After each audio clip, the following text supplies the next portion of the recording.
I would reiterate the imagined point. I mean, it's you know, for some reason I'm just thinking about cubism and, you know, that imagined kind of fourth dimensional space of being able to perceive the world from all sides that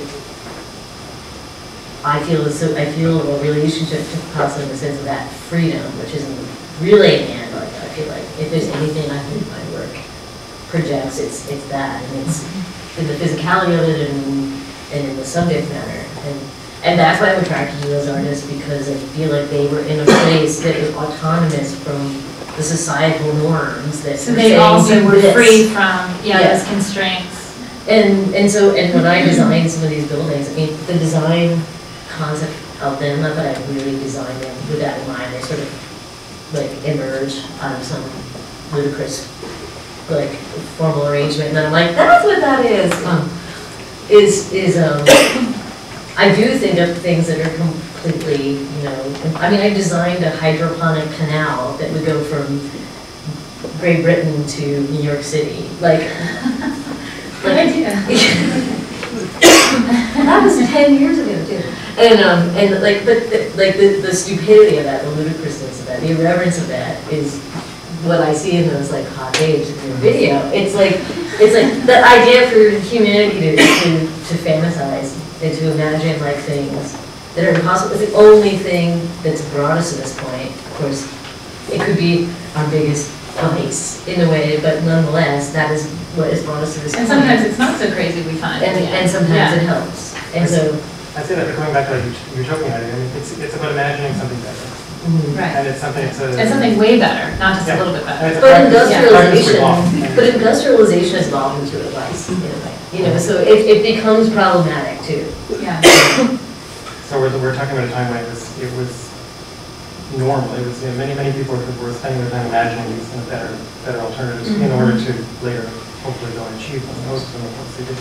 I'm all for Wright's model of being like, all right, we don't really have to work anymore, or like John Cage, where he's like, all right, well, everything's industrialized now, so now we can walk around in the woods and look at mushrooms, and then take them, you know, and be like, la, la, la, la, and be like, and then like somebody would ask him, would you get bored? And he's like, boredom doesn't exist, you know, and be like, all right, well, we just sit and look at things and look at the relationships of things.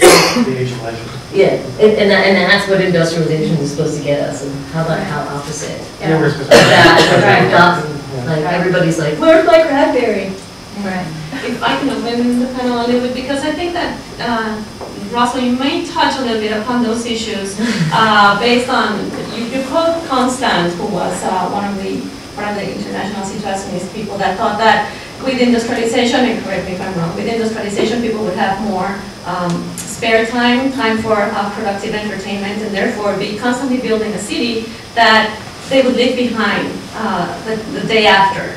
And I was wondering if within this kind of like John Cage aspect, if you could a little bit talk about your work, if it's within those guidelines that we're talking about? I think it's absolutely within those guidelines. I think I'm kind of the wild card in the show. I kind of talk more about all the things that were displaced, including like these houses and these projects that became very sentimental to me because the things that they actually, in their cleanliness, displaced, they ended up displacing themselves in the same bargain. And Constant's idea of these spiderweb utopic cities that were raised off the ground and nature could go on living and everyone would be in this perfect post-capitalist Marxian society where we'd all have our backpacks and our walking sticks and our little magic berries and we could just do, you know. And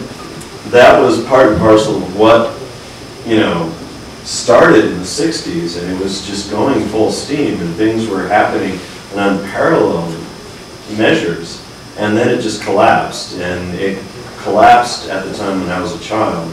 And so my work is kind of like the detritus that got pushed out, and even the buildings, like if you've seen that, like, you know, there's like, you know, a Buckminster Fuller type dome that was part of a Colorado commune, and that's pushed in the background and falling apart.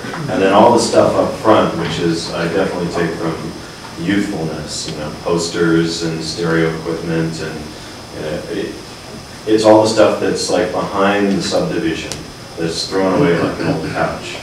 And so it's this idea that utopian progress also tends to flesh out humanity.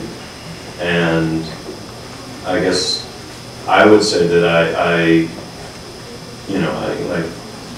I'm not like prognostic. I'm not trying to say we could all be happy if we went back to the 60s. I'm saying that that melancholy is not necessarily a bad place to